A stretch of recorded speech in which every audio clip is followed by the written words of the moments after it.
Hello guys, good evening. Kasi gabi na ngayon. Dumating na yung order ko kanina sa Shopee na selfie stick. Tapos, binuksan. Actually, binuksan ko na.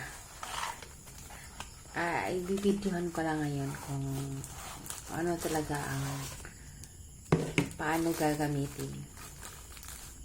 Ito siya guys. Ito may kalakip na charger. Pang charge sa ilaw niya. Dito mo yan isasaksak. Dito. Tapos ganito siya guys. Ito yung ilaw niya. May button dito na pipindutin mo kung halimbawa gusto mong maliwanag yung gagawa ka ng video. Ito yung pinakamaliwanag, dalawang ano lang siya. Tapos ganito, ito yung lagayan ng cellphone. Ito yung lagayan ng cellphone. Kung nakatagilid, gusto mo nakatagilid yung cellphone mo o gusto mo nakatayo, ganyan mo lang. Twist mo lang. Ganyan. Tapos, kung magsiselfie ka, ganyan. Ito yung hihilain mo lang. Pag ganyan, pwede ka nang mag-selfie. Tapos, ito yung para sa Bluetooth niya.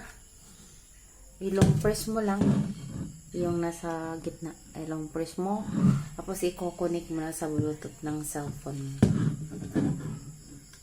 Tapos balik natin. Baka mawala.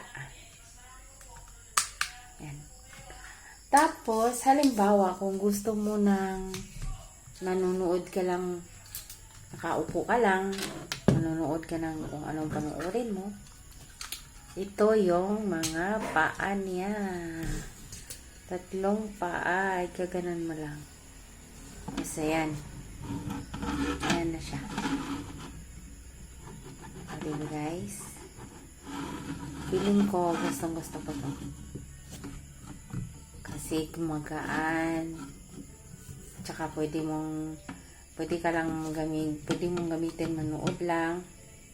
Tsaka kung magsi-selfie ka, magbi-video ka, ito, ang ganda guys. Ito lang muna ngayon kasi ito yung first video ko na actually marami na akong nagagawang video pero hindi ako masyadong nagsasalita sa video ko. Minsan yung ano lang, wala lang salita. Saka, thank you guys. That's all. Thank you Shopee.